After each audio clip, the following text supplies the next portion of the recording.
وہ یہ ہے کہ اس کے بدلے ان کو جنت ملیں گی۔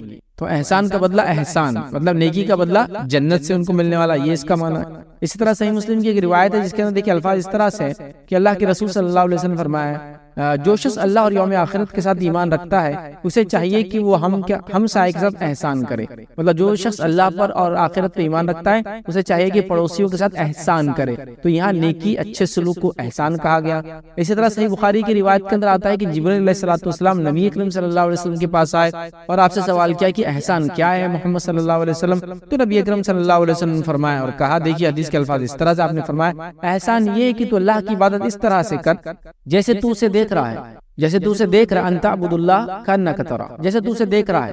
پھر آگے فرمایا فَإِن لَمْ تَكُنْ تَرَى فَإِنَّهُ يَرَى، اور اگر یہ تو ظاہر سی بات نہیں ہو کہ اللہ کو ہم دیکھ رہے ہیں تو یہ جان لے اللہ تجھے دیکھ رہا ہے۔ تو یہاں عبادت کو خالصتاً اللہ کے لیے کرنے کو احسان کہا گیا۔ پھر وہ نماز بھی ہو سکتی، روزہ بھی ہو سکتا، عبادت بھی ہو سکتی، معاملات بھی ہو سکتا، اخلاقیات بھی ہو سکتے، اچھے سے لوگوں سے پیش آنا صرف اللہ کے لیے، یہ بھی شامل ہے۔ تو گویا کل عبادتوں کو خالص اللہ کے لیے کرنا یا ایسا کرنا کہ اللہ ہمیں دیکھ رہا ہے، تو یہ ہو گیا احسان۔ کسی جگہ پڑوسی کے ساتھ اچھے سلوک کو احسان کہا جا رہا ہے، کسی کی جگہ کہا جا رہا ہے کہ احسان کا بدلہ احسان ہے، مطلب نیکی کا بدلہ جنت آخرت کے اندر، ٹھیک ہے۔ تو احسان کے بہرحال کئی معنی آتے ہیں۔ تو اگر اس بات کو ہم ایک جس کو کہیں گے ایک ڈیفینیشن کے طور پر احسان کیا ہے، تو ہم یوں کہہ سکتے ہیں کہ احسان کیا ہے؟ اللہ تبارک و تعالیٰ کی مخلوق سے اچھا برتاؤ اور اللہ تبارک و تعالیٰ کی بہترین طریقے سے عبادت کرنا احسان ہے۔ مطلب اللہ کی مخلوق سے اچھا سلوک کرنا احسان ہے اور اللہ رب العزت کی عبادت کو اچھے سے کرنا یہ احسان ہے۔ تو جو یہ کریں گا اللہ اس کو محبوب رکھتا ہے، اللہ اس کو پسند کرتا ہے، اللہ اس سے محبت کرتا ہے۔ تو ہمیں چاہیے کہ ہم جو ہے ان لوگوں میں شامل ہو، یاد رکھیے، جو احسان کرتے ہیں اور جن کو احسان کرنے کے بدلے آخرت میں جنت کا بدلہ ملے گا، یہ جو اپنی عبادتوں کو اللہ تعالیٰ جیسے دیکھ رہا ہے اخلاص کے ساتھ بہرحال پورا کرتے ہیں۔ تو یہ پہلے لوگ یاد رکھیں جن سے اللہ محبت کرتا ہے۔ آئیے دوسرے آج ہم جو دیکھیں گے جن سے اللہ محبت کرتا ہے وہ لوگ کون ہیں، تو ہم دوسرا دیکھیں گے پاک رہنے والوں سے اللہ محبت کرتا ہے، پاک رہنے والوں سے۔ اللہ رب العزت قرآن میں فرماتا ہے سورہ توبہ سورہ نمبر 9 اور آیت نمبر 108 میں اللہ فرماتا ہے اور کہتا ہے واللہ یحب المتطہرین، کہ اللہ تعالیٰ پاکیزگی اختیار کرنے والے لوگوں کو پسند کرتا ہے۔ اللہ تعالیٰ پاکیزہ رہنے والے لوگوں سے محبت کرتا ہے۔ یہاں لفظ دیکھیے یحب کا لفظ ہے، محبت کرتا ہے۔ تو اللہ تعالیٰ پاک رہنے والوں سے محبت کرتا ہے۔ اس کا کیا معنی ہے؟ اس کا معنی ہے جو ستھرائی رکھتے ہیں۔ اب پاکیزگی کیا ہے؟ جو جسمانی پاکیزگی رکھتے ہیں، جو اپنے آس پاس پاکیزگی رکھتے ہیں، جو اپنے گھر اور محلوں کو پاک رکھتے ہیں، جو پاکی اور صاف صفائی کو پسند کرتے ہیں۔ اس لیے گندگی کو، نجاست کو، غلاظت کو شریعت نے پسند نہیں کیا۔ لیکن بڑی افسوس کی بات ہے کہ اسلام کے اندر اور طہارت پاکیزگی کا کیا مقام ہے؟ تو طہارت یاد رکھیے وہ نصف آدھا دین کہا گیا، پاکی آدھا ایمان کہا گیا بہرحال۔ تو پاکی کو آدھا نصف ایمان کہا گیا۔ تو گویا پاکی کا اتنا زبردست تصور اسلام میں ہے کہ صاف صفائی ستھرائی کو اسلام پسند کرتا ہے کہ اس کو آدھا ایمان کہا گیا کہ پاکی آدھا ایمان ہے۔ اور پاکی آدھا ایمان کہنے کے باوجود بھی یاد رکھتی ہے، ہم آج دیکھتے ہیں کہ مسلمان جو ہے نہ اپنے سوچ کو، نہ اپنے خیالات کو، نہ اپنے ماحول کو، نہ اپنے اطراف کو، نہ اپنے جسم کو، کس چیز کو پاک نہیں رکھ رہے ہیں۔ بڑی تعجب کی بات۔ مسلمان تو وہ لوگ ہونا چاہیے جو سب سے زیادہ صاف ستھرے رہتے ہیں، اس لیے کہ اللہ تعالیٰ ایسے لوگوں سے محبت کرتا ہے۔ اور اس کے تعلق سے یاد رکھیں سنن ابن ماجہ کی ایک روایت ہے، ابو ہریرہ رضی اللہ عنہ فرماتے ہیں اور کہتے ہیں نبی اکرم صلی اللہ علیہ وسلم نے فرمایا یہ آیت کریمہ اہل قباء کے لیے نازل ہوئی تھی، مطلب قباء کے لوگوں کے لیے آیت نازل ہوئی تھی۔ کون سی والی؟ یہ والی، کہ اللہ تعالیٰ جو ہے پاکیزہ لوگوں کو پسند کرتا ہے، اللہ تعالیٰ جو ہے پاک صاف رہنے والوں کو پسند کرتا ہے۔ یہ قباء کے لوگوں کے تعلق سے نازل ہوئی تھی۔ ابو ہریرہ فرماتے ہیں وہ پانی سے استنجا کرتے تھے تو ان کے متعلق یہ آیت نازل ہوئی۔ پھر انہوں نے فرمایا کہ کیا آیت کیوں نازل ہوئی تھی؟ آپ صلی اللہ علیہ وسلم فرمایا ان کے لیے ہوئی تھی اور کس وجہ سے؟ وہ فرماتے اس لیے کہ یہ استنجا کرتے تو پانی سے کرتے، مطلب طہارت لیتے، صفائی کرتے تو پانی سے کرتے، یاد رکھیں۔ پیشاب وغیرہ کو جاتے تو پانی کا استعمال کرتے۔ تو یہاں دیکھیے جسمانی صفائی کی بات ہو رہی ہے، اس لیے میں نے کہا جسمانی صفائی بھی ہے، خیالات کی صفائی بھی ہے، اپنے جسم کے دیگر اعضاء کی صفائی ہے، اپنے اطراف کی چیزوں کی صفائی ہے، اپنے گھر، اپنے ماحولیات کی صفائی کے بارے میں گویا اسلام اس چیز کو پسند کرتا ہے۔ ایک مسلمان کو چاہیے وہ پاک صاف رہنے کی بہرحال کوشش کرے اور گندگی سے، غلاظت سے، چاہے سوچ کی ہو، چاہے جسمانی ہو، چاہے آس پاس کی ہو، بچے۔ بہت سارے لوگ اپنے گھر وغیرہ کو تو صاف رکھتے ہیں لیکن سڑکوں کو اور دوسروں کے گھروں کو آنے جانے کے راستوں کو گندا کرتے ہیں۔ کتنی جگہ ایسا ہوتا ہے یاد رکھیے کچرا ڈالنے کی جگہ موجود ہونے کے بعد، تھوکنے کی جگہ موجود ہونے کے باوجود بھی لوگ کہیں بھی تھوک رہے اور کہیں بھی کچرا ڈال رہے ہیں۔ اللہ تعالیٰ صفائی کو پسند کرتا ہے۔ تو نہ صرف یہ کہ آدمی خود صفائی کا خیال رہے بلکہ اس کا بھی خیال ہو کہ دوسروں کی صفائی بھی ہو۔ یہ نہ ہو کہ ان کے پاس مطلب ہمارے وجہ سے ان کو گندگی یا خرابی یا اس کا سامنا کرنا پڑے وہ سامنے۔ اور آپ سب جانتے ہیں، ہم سب جانتے ہیں صفائی نہ ہونے کے نتیجے میں کتنی بیماریاں آتی ہیں۔ اور صفائی کے تعلق سے کتنی مہم دنیا میں چلائی جا رہی ہے کہ صاف ستھرے رہو، ہاتھ دھو لیا کرو کھانے سے پہلے، ہے نا، اور اسی کے ساتھ ساتھ وقت آنے پر یا وقت پڑنے پر یا جب بھی موقع ملے اپنے چہرے وغیرہ کو دھو لیا کرو، دھول مٹی سے آئے تو اسی طرح جو ہے ہفتے میں اتنے بار ضرور انسان نہایا کرے تاکہ وہ ایک ہیلدی اس کی باڈی رہے، اسی طرح جو اپنے اطراف میں گندگی نہ پھیلنے دے، کتنی باتیں بہرحال بتائی جا رہی ہے، ہمیں چاہیے کہ ان چیزوں کا خیال رکھے۔ اور خاص طور سے قبا والوں کے تعلق سے جو آیت آئی تھی وہ ان کے پیشاب میں طہارت کرتے وقت پانی لینے کے تعلق سے آئی تھی، تو میں اس سے یہ بھی گزارش کروں گا اپنے طہارت خانے وغیرہ کو بھی ہم بہت زیادہ صاف اور پاک رکھیا جائے، چونکہ ظاہر سی بات ہے وہاں جا کے ہم طہارت حاصل کرتے، چاہے حمام ہو، چاہے پیخانہ ہو، لیٹرین اور باتھ روم جس کو آپ کہتے ہیں، ٹوائلٹ اور باتھ روم جس کو کہتے ہیں یاد رکھیں، یا واش روم جس کو کہتے ہیں عام طور سے یاد رکھیں، ان کو بہت صاف رکھیں، چونکہ ظاہر سی بات ہے وہاں جا کے ہم پاکیزگی اختیار کرتے ہیں، اگر وہاں گندگی ہوگی تو ہم پہ گندگی لگے گی، تو وہ بھی صاف ہونا چاہیے۔ تو وہ ایک مسلمان ہے تو اس کا جسم، اس کی سوچ، اس کی سمجھ، اس کا اطراف اور وہ تمام چیزیں جہاں جا کے وہ صفائی اور طہارت حاصل کرتا ہے وہ بھی پاک ہونا چاہیے۔ دیکھیے پاکی کے لیے غریب اور امیر کا مسئلہ نہیں، پاکی کے لیے سوچ کا مسئلہ ہے، سوچ اگر صحیح ہو تو بہرحال پھر پاکیزگی ہر طریقے سے اختیار کی جا سکتی ہے، سوچ میں گندگی ہو تو پھر ظاہر سی بات ہے انسان جو ہے کتنے بھی عالیشان محل میں رکھی وہاں بھی غلاظت اور گندگی پھیلاتے رہتا ہے۔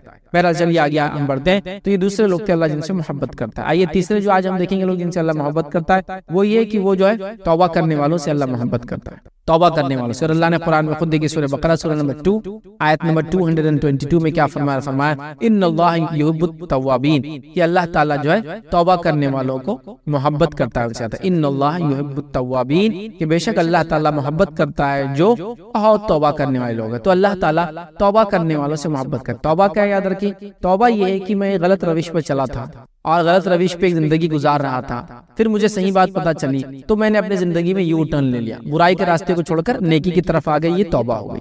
یہ توبہ اور استغفار کیا ہے، توبہ کرنے کے بعد انسان جو گناہوں کی معافی کے لیے کلمات وغیرہ پڑھتا ہے، دعائیں کرتا ہے کہ اللہ مجھے معاف کر دے، یہ توبہ اور استغفار۔ توبہ مطلب یو ٹرن لینا، اپنے راستے کو بدل دینا، گناہ کے راستے کو چھوڑ کے نیکی پہ آ جانا، اور پھر اس کا استغفار کیا ہے کہ اللہ سے معافی مانگنا جو گناہ ہو چکے اور جو ہو رہے یا ہوں گے فیوچر میں، ٹھیک ہے۔ تو لہٰذا توبہ بڑی اہم چیز ہے کہ گناہ کے راستے کو چھوڑ کر نیکی کی طرف آنا، مطلب ٹریک کو پورا چینج کر دینا، یو ٹرن عام زبان میں نے کہا اس کو، سمجھ رہے ہیں؟ تو توبہ کرنے والوں کو اللہ پسند کرتا ہے، تو ہمیں چاہیے کہ وہ خوب توبہ کریں۔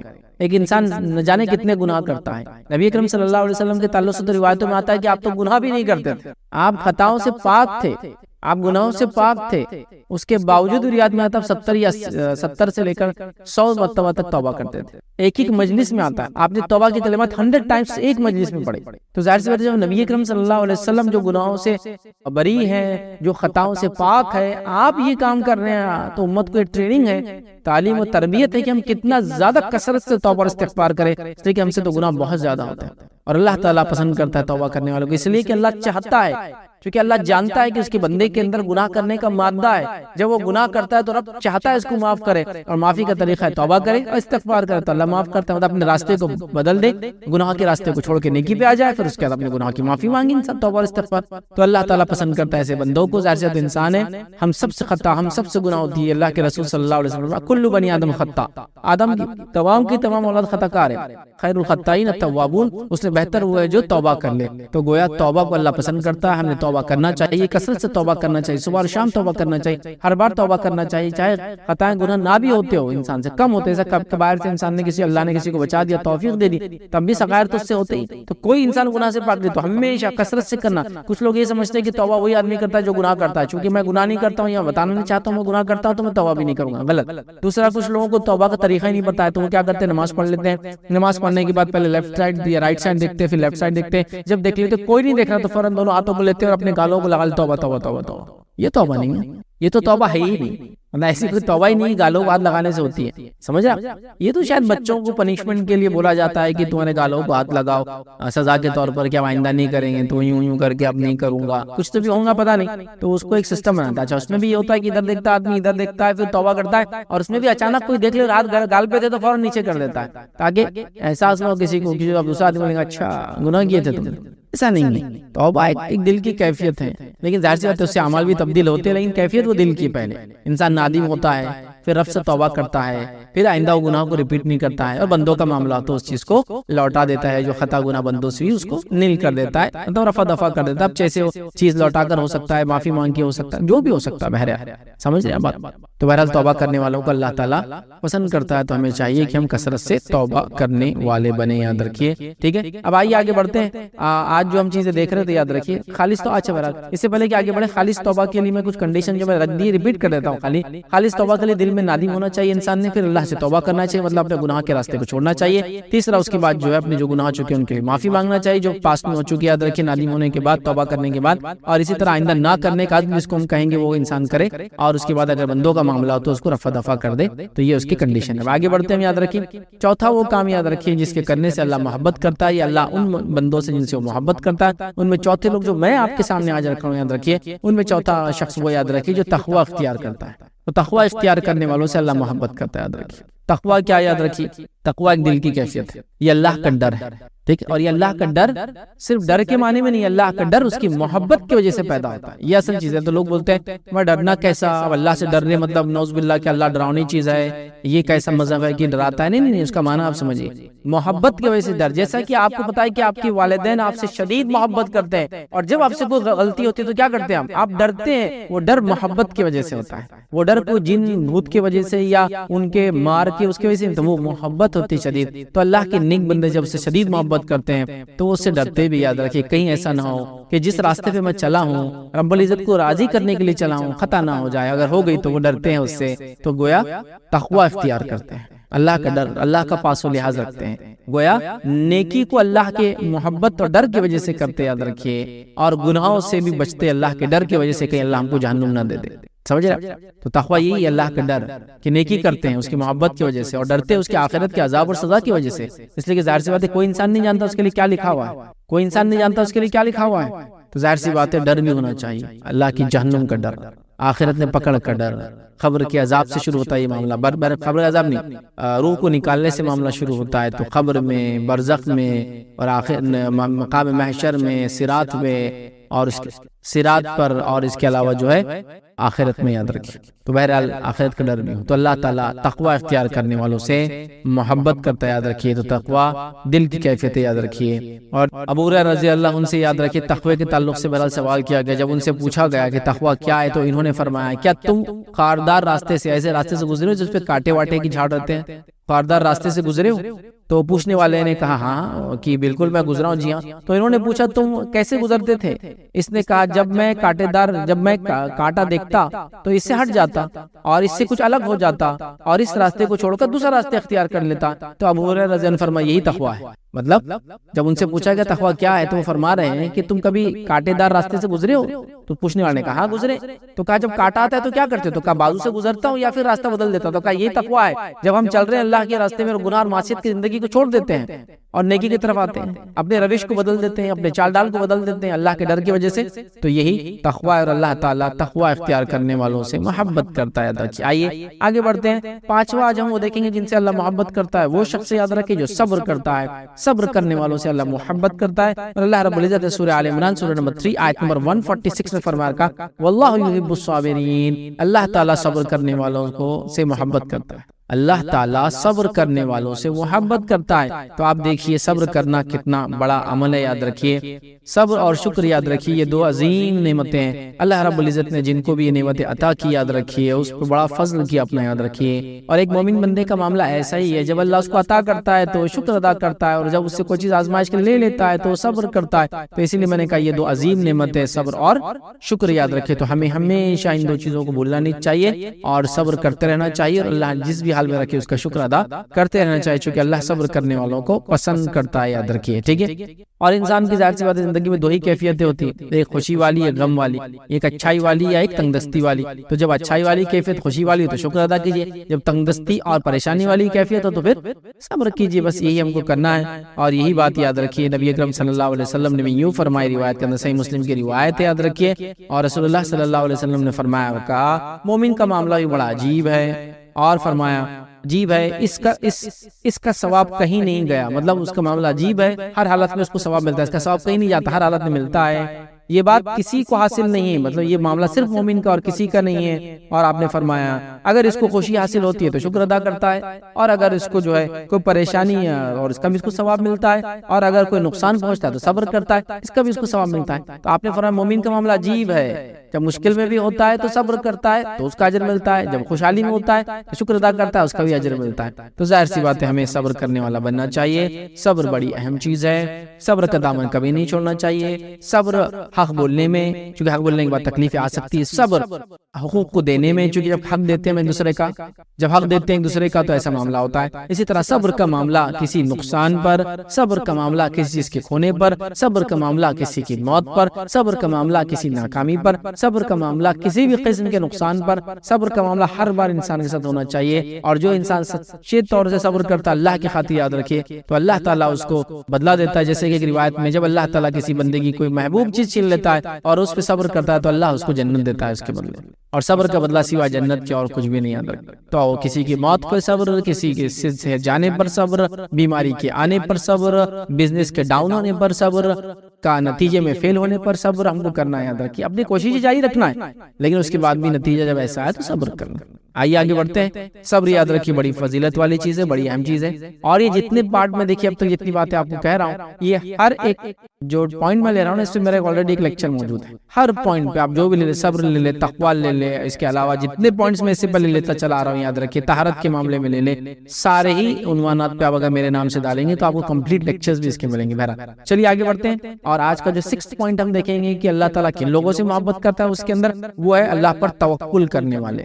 اللہ پر توکل کرنے والوں سے اللہ محبت کرتا ہے۔ توکل مطلب وہ ہے کہ جس ذات پر بھروسہ کیا گیا ہو تو مکمل بھروسہ اسی پر ہو، اس کو بولتے ہیں توکل۔ جیسا کہ اگر میں کہتا ہوں میرا اللہ پر یقین ہے، بھروسہ ہے، تو اس کا مطلب یہ کہ کمپلیٹ ریلائنس میرا اللہ پہ رہوں گا، مکمل طور سے عقیدہ میرا ہوگا کہ اللہ ہی سب کچھ کرنے والا ہے، اس کے علاوہ ذرہ برابر بھی میرا اس کے علاوہ کچھ نہیں۔ اس کو کہتے ہیں توکل، مطلب جس ذات پر اعتماد کرنے کا دعویٰ کیا گیا ہو کلی طور سے، دل اور جسمانی اعتبار سے، اسی پہ اعتماد کرنا، کمپلیٹ ٹرسٹ، یہ توکل ہے۔ تو توکل کرنے والوں سے اللہ محبت کرتا ہے۔ قرآن میں اللہ رب العزت نے فرما رکھا، سورہ آل عمران سورہ نمبر 3 آیت نمبر 159 میں اللہ نے فرمایا ان اللہ یحب المتوکلین، اللہ تعالیٰ توکل کرنے والوں سے محبت کرتا ہے۔ اللہ پہ ٹرسٹ کرنے والے، اللہ پہ بھروسہ کرنے والوں سے، توکل کرنے والوں سے اللہ تعالیٰ محبت کرتا ہے۔ اور یقین اللہ پر توکل ہر حالت میں، کہ رزق اللہ دینے والا ہے، مصیبت اللہ دینے والا ہے، تکلیف ہٹانے والا اللہ ہے، کوئی چیز، ہر چیز میں توکل اللہ پر۔ سمجھ رہے ہیں بات کو؟ تو یہ ضروری یاد رکھیں۔ آئیے عمر بن خطاب رضی اللہ عنہ نے ایک روایت کی نبی اکرم صلی اللہ علیہ وسلم جامع ترمذی کی حدیث ہے۔ آپ صلی اللہ علیہ وسلم فرمایا، دیکھیں حدیث کا الفاظ اس طرح سے کہ اگر تم اللہ پر توکل بھروسہ کرو جیسا اس پر توکل بھروسہ کرنے کا حق ہے، تو تمہیں اسی طرح رزق ملے گا جیسے وہ پرندوں کو رزق دیتا ہے۔ صبح وہ بھوکے نکلتے ہیں اور شام واپس جو ہے لوٹ آتے ہیں تو جو ہے پیٹ بھر کر واپس آتے ہیں۔ صبح بھوکے نکلتے ہیں اور شام آسودہ ہو کے، مطلب پیٹ بھر کر واپس آتے ہیں۔ تو اگر تم بھی پرندوں کے جیسا توکل کرو تو اللہ رب العزت تمہیں ویسی روزی دے گا جیسا پرندوں کو دیتا ہے، کہ ہر مارننگ صبح وہ نکلتے ہیں تو خالی پیٹ ہوتے ہیں، رات میں بھر پیٹ واپس آتے ہیں۔ تو پرندوں کا توکل مکمل طور سے اللہ رب العزت پہ ہے۔ تو اگر انسان بھی اللہ رب العزت پہ مکمل توکل کرے گا تو اللہ رب العزت بھی جیسے پرندوں کو روزی دیتا ہے ویسے ہم کو بھی روزی دے گا۔ یہ بڑی افسوس کی بات ہے کہ انسان بڑا ناشکرا ہے اور فوراً اس کا توکل کا وہاں ڈگمگا جاتا ہے، جیسا ایمان پر ہے اور ایمان کے ساتھ ساتھ وہ حلال روزی کمانے کی کوشش کر رہا ہے، سود نہیں لے رہا ہے، رشوت نہیں خوری نہیں کر رہا ہے، دھوکہ نہیں دے رہا ہے، جھوٹ نہیں بول رہا ہے، لیکن اس کو آگے شیطان بولتا ہے جھوٹ نہیں بولیں گا تو بزنس کیسا چلے گا؟ اب اس کا توکل اللہ پر سے ہٹ جاتا ہے۔ وہ یہ سوچتا ہے کہ شاید میں سچ بولوں گا تو اب رزق نہیں ملے گا، تو توکل اس نے اللہ پہ سے ہٹا دیا۔ اس نے یہ سوچا کہ جھوٹ بولنے سے رزق ملتا ہے۔ اس لیے حدیث سے فرمایا جا رہا ہے کہ تم اگر ویسا توکل کرو جیسے پرندے کرتے ہیں تو اللہ بھی تم کو ویسی روزی دے گا جیسا پرندوں کو دیتا ہے، صبح خالی پیٹ نکلتے ہیں اور رات میں بھر کر آ جاتے ہیں۔ توکل تو کرو اللہ کا، لیکن توکل کا ہرگز ہی بھونڈا اور بھدا معنی کوئی نہ لے کہ توکل کا معنی ہے گھر میں پڑے رہوں اور یہ بولوں کہ اللہ کو دینا ہوگا رزق تو اللہ دے دیں گا، ہرگز یہ معنی نہیں ہے۔ یہ بات بالکل توکل میں ہے کہ ایک انسان اگر بیمار ہے، مشکل میں، پریشانی میں، زلزلے آ گیا، اس میں دباؤ ہوا ہے، تو یقیناً یہ توکل تو تب ہوگا چونکہ وہ کچھ کوشش نہیں کر سکتا بیچارہ کہ اللہ ہی سب کچھ کرنا، لیکن اس کا یہ معنی نہیں کہ میں ہٹا کٹا رہا ہوں، سب کچھ سہولتیں موجود ہو اور کوئی بھی، چونکہ اسباب کو اختیار کرنا سنت ہے، تو لوگ بھونڈا معنی لے رہے ہیں۔ جس بھی اللہ نے کوشش نہیں کر رہے، اللہ دینا چاہے تو دے دیں گا،